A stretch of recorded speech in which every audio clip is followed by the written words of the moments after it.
মানে নির্যাতিত মোটর শ্রমিক একতা ঐক্য সমগ্র বাংলাদেশ। আমাদের এখানে একটা সৈয়দপুরে দুর্ঘটনা ঘটেছে। হচ্ছে এখানে পুলিশ নানাভাবে হয়রানি করার চেষ্টা করেছেন। আমরা যারা নির্যাতিত মোটর শ্রমিকের ড্রাইভার সাহেবরা আছি, আমরা এটা প্রতিহত করছি। করার পরে এখন লাশটাকে প্রোটোকল দিয়ে ইনশাল্লাহ আমরা বাসা পর্যন্ত পৌঁছে দিছি। এখন হচ্ছে এখানে আছে আমাদের নীলফামারী জেলা নির্যাতিত মোটর শ্রমিকের সম্মানিত সাংগঠনিক সম্পাদক মুস্তাকিন ভাই, সহ সাধারণ সম্পাদক সাগর ভাই, হ্যাঁ, আর এখানে আছে থানা পর্যায়ের অনেক নেতৃবৃন্দ আছে। তো হচ্ছে যে ডোমার শাখা থেকে সভাপতি, ডোমার শাখার মোটামুটি সবাই আছে এখানে ইনশাল্লাহ। তো হচ্ছে যে এখন সাগর ভাইয়ের কাছে আমি কিছু এ বিষয়ে শুনতে যাচ্ছি। আসসালামু আলাইকুম। নির্যাতিত মোটর শ্রমিক একতা ঐক্য সমগ্র বাংলাদেশ নীলফামারী জেলা কমিটির নেতৃবৃন্দ আমরা সবাই এখানে আসি। আমরা এখানে ঘটনাস্থলে আসি, শোনার পরেই আসার পরে দেখি এখানে পুলিশে বিভিন্নভাবে হেনস্থা করতেছে। লাশ পক্ষে যারা আছেন, যে লোক অ্যাক্সিডেন্ট হচ্ছে ওনার দুই ছেলে ছিল জায়গায়, খুবই হেনস্থা করতেছেন ওদেরকেই যে মামলা দেওয়ার জন্য। ওনারা বলছে যে আমরা কোনো মামলা দেবো না। ঠিক আছে, কথাটা বলছেন আপনারা? ওনারা বলছে যে আমরা কোনো মামলা টামলাতে যাবো না, আমাদের লাশটা অ্যাক্সিডেন্ট হয়েছে, আমরা এটা একটা দুর্ঘটনা করছে, আমরা স্বীকার করছি যে এখানে গাড়ির কোনো দোষ নাই।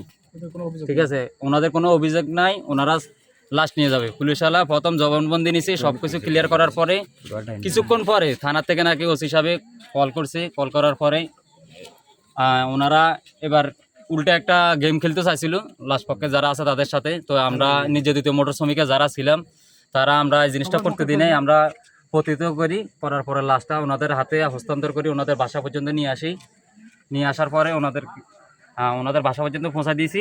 এখন আমরা মুখ থেকে কিছু শুনবো, ওনারা ওখানে কোনো হেনস্থা হয়েছে কিনা বা আমাদের সংগঠনের কোনো বিষয় নিয়ে আমরা যারা আসছি তাদের বিষয়ে উনি কিছু বলবে। আমরা যে কতটুকু উপকার করতে পারছি বা ওনাদের ভাষা দাঁড়াতে পারছি ওনার মুখ থেকে শুনবেন।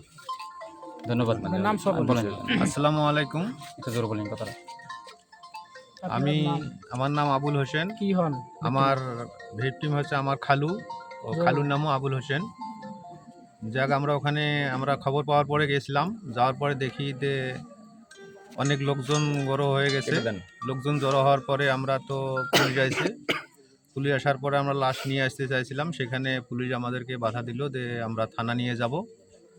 তো থানা নিয়ে গেলে তো আমরা হিসাব করলাম যে আজকে বৃহস্পতিবার, কাল শুক্রবার, শনিবার, রবিবার আমরা লাশ পাবো। এখন এই 3 দিন অপেক্ষা করতে আমরা পারলাম না। অনেক জেদাজেদি হয়েছে, আমাদের লাশ নিয়ে যাবে ওরা থানা।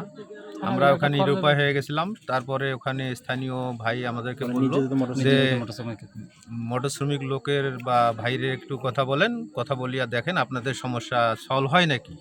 তখন আমরা পুলিশের আশ্রয় বাদ দিয়ে এই ভাইদেরকে আমরা একটু বললাম যে আমাদের এই সমস্যা, আমরা তো লাশ নিয়ে যাবো ভাই, আমাদের অভিযোগ নাই, যেহেতু অ্যাক্সিডেন্ট হয়েই গেছে, তো রবিবার পর্যন্ত আমি কী জন্য আমার খালুর লাশটা বাইরে রাখবো। তো আমাদের যেহেতু কোনো লোভ নাই, লালসা নাই, আমরা নিয়ে যাব। তো সকল ভাইরা আমাদেরকে বললো যে ঠিক আছে, আপনাদের বিষয়টা আমরা দেখতেছি। সকল ওই ভাইগুলা সবাই মিলে আমাদেরকে হেল্প যেটা করার অ্যাম্বুলেন্স থাকি ম্যানেজ করে দেওয়া থেকে শুরু করে আমাদের গ্রামের বাড়ি পর্যন্ত ওরা চলে আসে আমাদেরকে সব ভালোভাবে এবং সুন্দরভাবে গাড়ি ভাড়া সহ এবং ওদের পরিশ্রমে সবগুলা বিষয়ে আমাদেরকে ভালোভাবে পৌঁছাইয়ে দিছে। এখন তারপরও আমার এক ভাই থানাতে ছিল, ওরা নিয়ে গেছে। ওইখান থেকে আবার কিভাবে কি ফোন করে ওই ভাইকেও আবার নিয়ে আইছে। এখন আমরা লাশের দাফন কাফন সম্পূর্ণ কাজ কালকে করার নিয়ত করেছি ইনশাল্লাহ। এই এতটুকুই। ভাইরা আমাদেরকে সবাই হেল্প করেছে এবং আমরা খুব সন্তুষ্ট হয়েছি। এই জন্য আমরা মোটর শ্রমিক নির্যাতন মোটর শ্রমিকের উপর খুব সন্তুষ্ট আমি। ধন্যবাদ।